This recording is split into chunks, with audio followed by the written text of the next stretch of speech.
I watched buyers close on a home and just a few months later realized they made a massive financial mistake. These are people who do their research and have their finances in order, but they made their decisions based on beliefs that just don't work. Hey everyone, welcome to the channel. My name is Gaurav and today we are talking about the mistakes and beliefs that are costing buyers thousands of dollars when they buy their first home. This video is about making sure you aren't the one looking back with regret once you've bought your home. This is part 1 of a video series where I'm going to break down 15 first-time home buying myths and help you avoid the expensive "I wish I knew this before" moments. So let's get into it. Myth 1. If the bank approves it, I can afford it. A lot of buyers use this logic that if the bank approved me, that must mean I can afford it. The bank is only checking if you fit their rules and their stress test, not whether that payment fits your actual lifestyle like kids, family support, travel, business plans, or how you like to spend your money month to month. Now you might be thinking, I'm not going to spend the maximum anyway. But once people start seeing homes, they fall for the nicer street, the extra bedroom, and the shorter commute. Instead of compromising on the house, they compromise on the budget. And if you're thinking I won't exceed my budget, then remember, around 90% of people end up compromising on the budget than the house. Their approval limit becomes their target price, and a few months later, they start feeling it in their lifestyle. So the bank's number is just the ceiling. Your real number is where a bad month still feels okay, not depressing. Myth 2. You need 10% down for it to be a smart move. A lot of buyers think if I don't have at least 10% down, it's not a smart time to buy. So they keep waiting and trying to save a big lump of cash. The truth is, 10% is not a rule. The first step is to find out what the minimum down payment is for the price range you're looking at and what the monthly payment looks like at that number. If the monthly payment at the minimum down feels too tight, then yes, you aim higher on the down payment. But now you're doing it with a real target, not just a random 10%. And to grow that down payment, you don't have to rely only on a regular savings account. In Canada, you can use the RRSP Home Buyers Plan and the FHSA to get tax refunds and tax breaks while you save.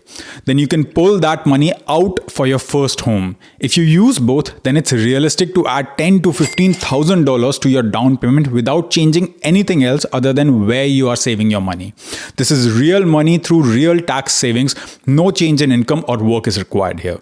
Myth 3. Pre-approval guarantees your mortgage. Pre-approval feels like a green light, but it's not a final yes on every property. It's based on your information at that moment, not on the home you end up choosing. If the appraisal comes in under your purchase price, or something changes with your income or debts, or the home you've selected has very high property taxes and maintenance fee, then the bank can reduce what they're willing to lend. So the pre-approval is important, but it doesn't mean every house at that number is automatically safe. Myth 4. Pre-approval, pre-qualification, it's all the same. Most buyers don't want to go through a full pre-approval right away, and that's normal, but it helps to understand what that first step actually is. A pre-qualification is a detailed conversation with a mortgage agent where you share your income, debts, savings, and goals.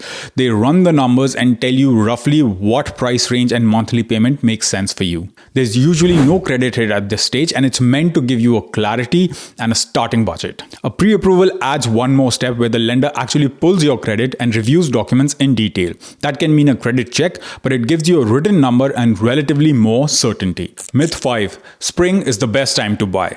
Spring definitely has more inventory, but more inventory doesn't automatically mean better opportunities. It just means more listings and more competition. A lot of families try to move before a new school year starts, so they are out shopping hard in spring and early summer. That's when you see multiple offers, people stretching their budgets and buyer waiving conditions because they're afraid of missing that window. And here's the key difference. There is inventory and then there is good inventory. The truly good homes that have the right schools, good streets, realistic prices, they attract the same buyers at the same time. So instead of giving you an advantage, spring can just pack more people into the same few homes. In quieter winter months, there are fewer listings, but the sellers who are on the market usually need to move because of a job change, life event, or they've already bought something else. That can mean better conversations on prices, closing dates, conditions, and a better deal for you. Myth 6. Going straight to the listing agent agent saves me money. On the surface, it sounds logical. If I deal only with the listing agent, there's one commission, so I should get a better price. But in reality, that's not how it works. The listing agent has a legal duty to the seller, not to you. If you get angry tomorrow that they lied to you, you don't have any legal grounds for taking an action. Their job is to protect seller's interest, get the best price and terms for the seller, and share anything you say that could help the seller in negotiations. They're not allowed to fully advise you the way your own agent can. When you go directly to someone you met in an open house, you give up your own representation, where you need someone on your side to negotiate price, conditions, repairs, closing dates for you. So what happens is you end up negotiating one of the biggest purchases of your life with someone whose legal obligation is to the other side. And you end up trading away your protection in the process. Myth 7. The highest offer always wins. Well, it's true that money matters. Sellers don't ignore price, but the mistake is thinking price is the only thing that matters. In real offers, sellers are looking at two things at the same time: the price and how solid and simple the offer is. A high number with badly designed conditions, unclear financing, a closing date which is not aligned with the seller can make the offer weak. A slightly lower number that's well structured can feel stronger because the seller believes the transaction will close smoothly. That's where offer structure comes in: your deposit, your conditions, your timelines, and how clean the whole package looks.